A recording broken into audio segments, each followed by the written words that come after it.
Hey guys, welcome back to a new class. তো এই ক্লাছটোত আমি আলোচনা কৰিম তোমালোকৰ ক্লাছ 10 ছ'চিয়েল ছায়েন্সৰ জিঅ'গ্ৰাফি পাৰ্ট 2 তোমালোকৰ এই যিটো অৰ্থনৈতিক ভূগোল বিষয়বস্তু আৰু সম্পদ এই যিটো পাৰ্টিকুলাৰ লেচন আছে এই লেচনটোৰ তোমালোকৰ MCQ অৰ্থাৎ মাল্টিপল চইচ কুৱেশ্যনছখিনিৰ বিষয়ে আজিৰ আমি এই ক্লাছটোত ডিছকাশ্যন কৰিম গতিকে ক্লাছ 10ত যদি তুমি পঢ়ি আছা তেনেহ'লে আজিৰ এই ক্লাছটো সম্পূৰ্ণ শেষলৈকে চাবা এই ক্লাছটো তোমালোকৰ অৰ্থনৈতিক ভূগোল বিষয়বস্তু আৰু সম্পদ এই যিটো লেচনটোৰ যিমান কুৱেশ্যনছ আছে MCQ গোটেইখিনি তোমালোকৰ ক্লিয়াৰ হৈ যাব ঠিক আছে এক নম্বৰ উত্তৰটো চাই লোৱা আধুনিক অৰ্থনৈতিক ভূগোলৰ পিতৃজনৰ নাম কি মানে আধুনিক অৰ্থনৈতিক ভূগোলৰ পিতৃ বুলি আমি কাক কওঁ নামটো ইয়াত দিয়া আছে চাই লোৱা অ'কে 2 নম্বৰটো মন কৰা 2 নম্বৰটো হৈছে যে তলৰ কোনটো অনবীকৰণযোগ্য সম্পদ এতিয়া নবীকৰণযোগ্য সম্পদ আৰু অনবীকৰণযোগ্য সম্পদ তোমালোকে ইয়াৰ ডিফাৰেন্সটো নিশ্চয় জানা যিবিলাক সম্পদ আমি পুনৰাই ব্যৱহাৰ কৰিব পাৰোঁ সেইবিলাক হৈছে নবীকৰণযোগ্য সম্পদ আৰু যিবিলাক সম্পদ আমি এবাৰ ব্যৱহাৰ কৰাৰ পিছত পুনৰাই ব্যৱহাৰ কৰিব নোৱাৰোঁ সেইবিলাক হৈছে অনবীকৰণযোগ্য সম্পদ বুজিলা এতিয়া বায়ু শস্য পানী এইবিলাক হৈছে নবীকৰণযোগ্য সম্পদ এইবিলাক যদি আমি এবাৰ ইউজ কৰোঁ সেইবিলাকক আমি আকৌ ইউজ কৰিব পাৰিম নহয় জানো কিন্তু কয়লা হৈছে অনবীকৰণযোগ্য সম্পদ আমি এবাৰ কয়লা জ্বলোৱাৰ পৰৱৰ্তী পৰ্যায়ত আমি আকৌ সেই কয়লাখিনি ব্যৱহাৰ কৰিব নোৱাৰোঁ বুজি পালা অৰ্থাৎ যি সম্পদক আমি এবাৰ ব্যৱহাৰ কৰাৰ পৰৱৰ্তী পৰ্যায়ত পুনৰ আকৌ তাক ব্যৱহাৰ কৰিব নোৱাৰোঁ তেনে সম্পদকেই অনবীকৰণযোগ্য সম্পদ বুলি কোৱা হয় উদাহৰণ হিচাপে কয়লা গতিকে ইয়াৰ শুদ্ধ অপশ্যনটো হ'ব কয়লা অ'কে দুটি মন কৰা তলৰ কোনবিধ অনবীকৰণযোগ্য সম্পদ পুনৰ ইয়াত হেতুকে সুধিছে পানী উদ্ভিদ প্ৰাকৃতিক গেছ নে সূৰ্যৰ ৰশ্মি ইয়াৰ শুদ্ধ উত্তৰটো হৈছে প্ৰাকৃতিক গেছ এতিয়া সূৰ্যৰ ৰশ্মি এক নবীকৰণযোগ্য সম্পদ হয় অৰ্থাৎ ছলাৰ এনাৰ্জিৰ কথা কোৱা হৈছে সেয়া হৈছে নবীকৰণযোগ্য সম্পদ কিন্তু প্ৰাকৃতিক গেছ আমি যিবিলাক LPG নতুবা CNG আমি এই যিবিলাক গেছ ইউজ কৰোঁ ভাত বনোৱাৰ ক্ষেত্ৰত নতুবা গাড়ী চলাবৰ কাৰণে এইবিলাক আমি এবাৰ ব্যৱহাৰ কৰাৰ পাছত সেইটো আকৌ আমি পুনৰাই ব্যৱহাৰ কৰিব নোৱাৰোঁ উদাহৰণ হিচাপে প্ৰাকৃতিক গেছ বুজিলা গতিকে তলৰ কোনবিধ অনবীকৰণযোগ্য সম্পদ HSLC 2019ত আহিছে দেখিছা ইয়াৰ শুদ্ধ অপশ্যনটো হ'ব প্ৰাকৃতিক গেছ বুজিলা অ'কে জাষ্ট এই কথাটো মনত ৰাখি থৈ দিয়া যে কি যিবিলাক সম্পদ আমি এবাৰ ব্যৱহাৰ কৰি পুনৰাই ব্যৱহাৰ কৰিব পাৰোঁ সেইবিলাক হৈছে নবীকৰণযোগ্য সম্পদ আৰু যিবিলাক সম্পদ আমি এবাৰ ব্যৱহাৰ কৰাৰ পৰৱৰ্তী পৰ্যায়ত পুনৰাই আমি তাক ব্যৱহাৰ কৰিব নোৱাৰোঁ সেইবিলাক হৈছে অনবীকৰণযোগ্য সম্পদ বুজিলা এইটো কথা যদি মনত ৰখাই থৈ দিয়া তেনেহ'লে তোমালোকৰ নবীকৰণ আৰু অনবীকৰণৰ যেনেকুৱাই তোমালোকৰ কুৱেশ্যন নাহক লাগে তোমালোকে তাৰ শুদ্ধ উত্তৰটো লিখি থৈ আহিব পাৰিবা তলৰ কোনটো বিলুপ্তপ্ৰায় প্ৰাণী এশিঙীয়া গঁড় নল গাহৰি জিৰাফ আৰু মিথুন এইকেইটাৰ ভিতৰত শুদ্ধ অপশ্যনটো হৈছে নল গাহৰি আৰু আজিকালি লাহে লাহে এশিঙীয়া গঁড়ৰ প্ৰজাতিটো বাৰু লাহে লাহে নাইকিয়া হৈছে কিন্তু তথাপিও মানে নল গাহৰি যিটো পৰ্যায়ত নাইকিয়া হৈছে সেই সিমানটো পৰ্যায়ত এশিঙীয়া গঁড় নাইকিয়া হৈ গৈ নাই হয় মানুহে গঁড়ৰ খৰ্গডালৰ কাৰণে গঁড়টোক মাৰে গঁড় মাৰা কাম এতিয়াও হৈ থাকে মানে তলে মাজে সময়ে নহয় জানো তোমালোকে নিউজত নিশ্চয় পোৱা কিন্তু এশিঙীয়া গঁড় যদি আমি মাৰিবলৈ বন্ধ কৰি দিওঁ তেনেহ'লে গঁড়টো ছেভ হৈ থাকিব কিন্তু নল গাহৰি এই নল গাহৰিৰ যিটো প্ৰজাতি এই প্ৰজাতিটো লাহে লাহে নাইকিয়া হ'বলৈ ধৰিছে বিভিন্ন ধৰণৰ প্ৰাকৃতিক আৰু মানৱ সৃষ্ট কাৰণৰ বাবে বিশ্ব পৰিৱেশ দিৱস কি তাৰিখে পালন কৰা হয় তোমালোকে জানাই আৰু বিশ্ব পৰিৱেশ দিৱস কি তাৰিখে পালন কৰা হয় 5 জুন তাৰিখে 5 জুনক আমি বিশ্ব পৰিৱেশ দিৱস হিচাপে পালন কৰোঁ নহয় জানো অ'কে তলৰ কোনটো অনবীকৰণযোগ্য সম্পদ আমি প্ৰথমতে উদাহৰণকেইটা চাই আহিছোঁ লগতে আকৌ চাই আছোঁ ইয়াতোহে দেখিছা বিভিন্ন ধৰণৰ অপশ্যন আছে শুদ্ধ অপশ্যনকেইটাৰ ভিতৰত তোমালোকে জানাই আৰু কোনটো হ'ব এই অপশ্যনকেইটাৰ ভিতৰত কোনটো শুদ্ধ অপশ্যন হ'ব শুদ্ধ অপশ্যন হ'ব D2 প্ৰাকৃতিক গেছৰ ভিতৰত CNG LPG এইবিলাক আহে লিকুইড পেট্ৰলিয়াম গেছ LPG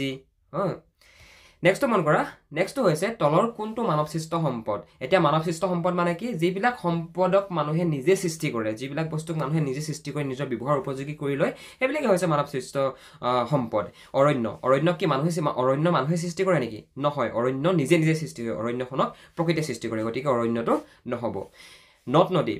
নদীবিলাক কিহে সৃষ্টি কৰে নদ নদীবিলাক প্ৰকৃতিয়ে নিজে সৃষ্টি কৰে গতিকে এইটো নহ'ব খনিজ তেলটো কি বস্তু খনিজ তেলটো মানুহে নিজে সৃষ্টি কৰে নে প্ৰকৃতিয়ে সৃষ্টি কৰে খনিজ তেলটো সৃষ্টি কৰে প্ৰকৃতিয়ে গতিকে এইটো নহ'ব ইয়াৰ শুদ্ধ উত্তৰটো হৈছে জলসিঞ্চন মানে জলসিঞ্চনৰ যিবিলাক পদ্ধতি বা প্ৰক্ৰিয়া এইবিলাক মানুহে নিজে বনাই লৈছে নহয় জানো জলসিঞ্চনৰ যিবিলাক প্ৰক্ৰিয়া পানী সিঁচা মেচিনে হওক লাগে নহয় জানো বিভিন্ন ধৰণৰ ইলেক্ট্ৰিচিটি প্ৰডিউচ কৰিবৰ কাৰণে যিবিলাক বান্ধ দিয়ে সেইবিলাকেই হওক লাগে সেইবিলাক মানুহে সৃষ্টি কৰা অৰণ্য নিজে সৃষ্টি হয় খনিজ তেল আমাৰ মাটিৰ তলত যি তেল আছে খনিজ তেল সেই তেলবিলাকো প্ৰকৃতিয়ে নিজে সৃষ্টি কৰিছে সেই তেলবিলাকক নহয় জানো খাৰুৱা তেলৰ কথা কোৱা গৈছে নদ নদী এইবিলাক নিজে সৃষ্টি হৈছে কিন্তু জলসিঞ্চনটো মানুহে সৃষ্টি কৰিছে গতিকে শুদ্ধ অপশ্যন হ'ব জলসিঞ্চন অৰ্থাৎ B2 বুজিলা একচুৱেলি কনচেপ্টবিলাক যদি ক্লিয়াৰ কৰি লোৱা ন তোমালোকৰ যেনেকুৱা ধৰণে MCQ নহওক লাগে তোমালোকে তাৰ শুদ্ধ উত্তৰটো লিখি থৈ আহিব পাৰিবা জাষ্ট ট্ৰাষ্ট মি তোমালোকে যদি কনচেপ্টবিলাক ক্লিয়াৰ কৰা তলৰ কোনটো এটা অজীৱীয় সম্পদ বায়ু ভেঁকুৰ বেক্টেৰিয়া নে শস্য ইয়াৰ শুদ্ধ উত্তৰটো হৈছে বায়ু এটা অজীৱীয় সম্পদ ভেঁকুৰ বেক্টেৰিয়া এইবিলাক কি এইবিলাক হৈছে একোটা জীৱীয় বস্তু ভেঁকুৰত জীৱ থাকে নহয় জানো মানে এটা মানে এইবিলাক জীৱিত সম্পদ মানে জীৱিত বস্তু ভেঁকুৰ বেক্টেৰিয়া এইবিলাক জীৱিত হয় কিন্তু বায়ু অজীৱিত নহয় জানো বায়ুত জানো জীৱন থাকে নাথাকে নহয় তলৰ কোনটো মানৱ সৃষ্ট সম্পদ নহয় মানৱ সৃষ্ট মানে যিবিলাক নেকি মানুহে সৃষ্টি কৰা ইয়াত আমাক অপশ্যন দিছে প্ৰযুক্তি উদ্যোগ সৌৰশক্তি কাৰ্যালয় ইয়াৰ শুদ্ধ অপশ্যনটো হৈছে সৌৰশক্তিটো মানৱ সৃষ্ট সম্পদ নহয় সৌৰশক্তি মানে কি সূৰ্যৰ যি এনাৰ্জি সেই সূৰ্যৰ এনাৰ্জিৰ কথা কোৱা গৈছে উদাহৰণ হিচাপে আমি ছলাৰ এনাৰ্জিৰ কথা ক'ব পাৰোঁ আজিকালি বহুত মানুহে ঘৰত কাৰেণ্ট নলগাই সিহঁতি ছলাৰ লগায় গতিকে সেই ছলাৰ যিটো পাৱাৰ নতুবা যিটো সৌৰশক্তি সেই সৌৰশক্তিটোক মানুহে সৃষ্টি কৰিব নোৱাৰে এইটো সৃষ্টি হৈছে প্ৰকৃতিৰ পৰা এইটো প্ৰকৃতিয়ে নিজে নিজে সৃষ্টি কৰিছে বুজিলা ওকে নেক্সট মন কৰা নেক্সটটো হৈছে IUCN সংস্থাটো কোন আন্তঃৰাষ্ট্ৰীয় সংস্থাৰ অন্তৰ্গত UNESCO WWF UNEP UNDP শুদ্ধ উত্তৰটো হৈছে ইউনেস্কোৰ ফুল ফৰ্মটো তোমালোকৰ পৰীক্ষা লিখিবলৈ আহি থাকে United Nation Educational Scientific and Cultural Organisation যাক আমি চমুকৈ ইউনেস্কো বুলি কওঁ United Nation Educational Scientific and Cultural Organisation বুজিলা যাক আমি চমুকৈ কি বুলি কওঁ যাক আমি চমুকৈ কওঁ ইউনেস্কো ওকে গাইজ এইকেইটাই তোমালোকৰ আছিলে খুব ইম্পৰ্টেণ্ট শ্বৰ্ট কুৱেশ্যনছ এই পাৰ্টিকুলাৰ লেচনটোৰ পৰা আই থিংক তোমালোকে ক্লাছটো ভাল পালা যদি ভাল পালা এটা লাইক কৰিবা বন্ধু বান্ধৱীৰ লগত শ্বেয়াৰ কৰিবা আৰু যদি তোমালোকে ক্লাছ 10 ছ'চিয়েল ছায়েন্সৰ কমপ্লিট যদি তোমালোকে কোৰ্চটো বিচৰা কোৰ্চটো লিংক ভিডিঅ' ডেছক্ৰিপশ্যনত দিয়া আছে তাত গৈ তোমালোকে কেৱল মাত্ৰ 499 পে' কৰি তোমালোকে কমপ্লিট কোৰ্চটো ল'ব পাৰা য'ত তোমালোকৰ long question short questions concept explanation lesson explanation MCQ ইত্যাদি পাবলৈ সক্ষম হ'বা গতিকে অধিক জানিবৰ কাৰণে ডেছক্ৰিপশ্যনত থকা লিংকটোত ক্লিক কৰা নতুবা আমালৈ ফোন কৰা আমি তোমালোকক এই কোৰ্সটো সম্পৰ্কে বাকিখিনি গাইড কৰি দিম okay thank you so much for watching this video class যদি ভাল লাগিলে বন্ধু বান্ধৱীৰ লগত শ্বেয়াৰ কৰিবলৈ নাপাহৰিবা বাই বাই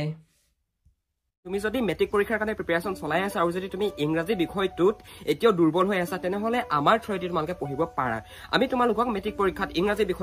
বিষয়টোত কেনেকুৱা তোমালোকৰ কুৱেশ্যন আহিব তোমালোকে কোনখিনি গ্ৰামাৰ চাই যাব লাগিব তোমালোকে কুৱেশ্যন আনসাৰ পেটাৰ্নবিলাক কেনেকৈ লিখিব লাগিব সকলোখিনি কথা আমি আমাৰ পাৰ্চনেল অনলাইন কোচিঙত আমি শিকাওঁ গতিকে তুমি যদি মেট্ৰিকৰ এজন কেণ্ডিডেট হয় আৰু যদি তুমি ইংৰাজী বিষয়টোত এতিয়াও ক্লিয়াৰ হোৱা নাই তেনেহলে তোমালোকে আমাৰ থ্ৰুদি যদি বিচাৰা পঢ়িব পাৰা বন্ধু বান্ধৱীসকল আমাৰ একাডেমীৰ এডমিশ্যন ফিজ হৈছে অনলি 499 rupees য'ত তোমালোকক গ্ৰামাৰ তোমালোকৰ টেক্সটবুক আৰু তোমালোকৰ যিখন সৰু সাপ্লিমেণ্টাৰী ৰিডাৰ আছে গোটেইকেইখন পঢ়ুৱা হয় লগতে কুৱেশ্যন আনসাৰবিলাকো বুজাই দিয়া হয় আৰু কোনবিলাক কমন পৰিব সেইবিলাকো শিকাই দিয়া হয় গতিকে তুমি যদি বিচাৰা আমাৰ থ্ৰুদি পঢ়িবৰ কাৰণে তেনেহলে ওপৰত দিয়া ফোন নম্বৰটোত ফোন কৰা নতুবা ডেছক্ৰিপশ্যনত এখন ফৰ্ম আছে ফৰ্মখন ফিল আপ কৰি দিয়া আমাৰ টিমে তোমালোকক কণ্টেক্ট কৰি ল'ব